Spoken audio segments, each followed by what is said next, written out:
something that we all grapple with is the inner saboteur. That little voice in your mind that talks trash about yourself to you and questions, what are you doing? It tends to get louder when you are making changes in your life. And the inner saboteur might have started from a good intention. It might have been something that protected you when you were at a younger or a different phase in your life, but you've outgrown it. And you can't just ignore the inner saboteur. Something that can help when you start hearing that questioning voice that can cause you to make behaviors that aren't in your best interest is to acknowledge it and say, I hear you, but I'm a different person now.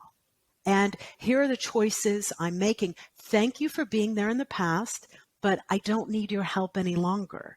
So I've actually counseled people to, you can write that out. You can verbally say that to your inner saboteur. I know when I went through coach training, we named our inner saboteur. And that proved to be very helpful. It took a lot of the mystique away from it. And so you can name it and talk to it and help diminish its power in that way. Especially if you're an overachiever or a perfectionist, you can beat yourself up for months, years. I've seen people beat themselves up for decades over regret about a decision or something going wrong. And what you need in resilience, you need to practice kindness. Approach yourself with self-compassion. Forgive yourself if there's a misstep that you made. And also focus on optimism. What can you learn from the situation? What's possible that might be next for you from this? So, and it's also, and that's optimism is focused on the future state. So the forgiveness is letting go of things from the past, taking you to the present. Having a mindset of optimism lets you see that positive things can be possible again and help you gravitate towards them. Yeah. And I find that the more you create a routine where you do these things constantly, like, for example, a journaling routine every day or some sort of meditation where you think about these things intentionally, the more natural it comes to you to practice those things when you're in the moment. And when you would normally react to something impulsively and beat yourself up or blame other people or do all these things that are the opposite of being resilient, the more you practice, the easier it becomes, and it just becomes second nature at some point. There's a pause between the situation and your reaction to the situation. And that pause is you being intentional about how you want to react to that thing. Another tool that can help you, and I can tell you right now, when I look at the 7 things that get people stuck, my personal albatross is that you don't trust yourself. You've got doubt, you might focus too much on mistakes from the past or think, wow, I want to reach for more. Am I capable of this?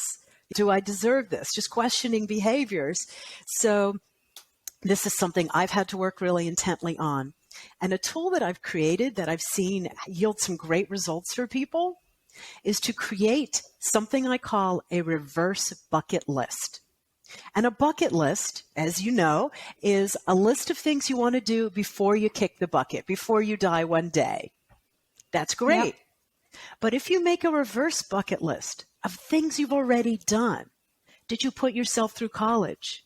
Did you raise a happy family? Did you start a business? Did you learn how to swim when you were 45 years old and it used to scare the heck out of you? Those all become a list of evidence of your capabilities, and it helps build your confidence. So I recommend create a reverse bucket list, and if I can do that, I can certainly do these things before me and achieve these goals. I love the reverse bucket list idea. It's been expressed in many ways, like write down your accomplishments and so on, but it's nice to have 2 bucket lists and maybe balance it out, all the things that you want to do, but also compare to all the things that you have done. And therefore looking at that as being proof that you can do those future things because you were able to do these past things. For coaches who are listening to this and thinking about starting their own business, or they have done already, being a business owner can be quite a lonely thing. You all of a sudden have no colleagues anymore. And we're human beings. We are social beings. The social aspect or the lack of it can make you feel very lonely and very isolated. So in the beginning, you might not have a business network around you necessarily, but as long as you have people who are understanding, or at least try to be understanding and supportive of what you do, that's really important as well. On the flip side, you might need to let go of the people who are not supportive and who are allegedly in your support network, but actually they're doing more harm than good. And you have to be courageous enough to let those people go. What are your thoughts on that, Shira? I have strong thoughts on that. And it's a process of loving yourself, is letting go of people and situations that no longer work for you. Have you ever heard the term frenemy? That is, a frenemy is somebody who, maybe you've been friends with, but they're really not doing anything to your benefit. They might be subtly putting you down. They might be scared that you're outgrowing them. They might be jealous of your accomplishments. So as you grow and change, who you're going to spend the most time with is likely to do that as well. And you really have to watch out for something I call energy vampires.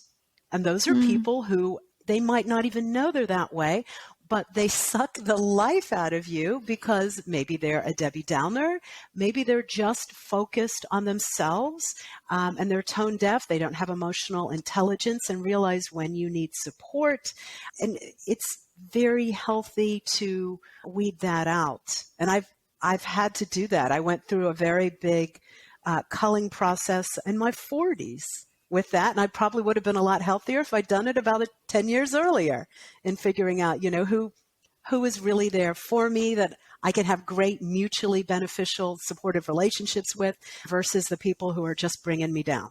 And that's really important because you can do all these amazing things in your business, but if your mind is not in the right place and if the people around you are not helping either, then it's not going to be a success anyway. Or it might be a success on paper, but if you're not feeling happy and fulfilled and joyful and loving all the reasons why we start a business, then what's the point of having it in the first place? It's a continuous practice. I mentioned in one of my articles about mindset, but this is a similar thing. You never get to arrive. You're never exonerated. This is a lifetime's work. And if you stop, you essentially get behind. But it's not really work. It's working on yourself. It's self-development. It's self-growth. And the moment you realize it's actually for your own benefit, it doesn't feel like work anymore. It's just something that you do because you love yourself and you want to be as best you can mentally, physically, in your work, in your circle of friends, and so on.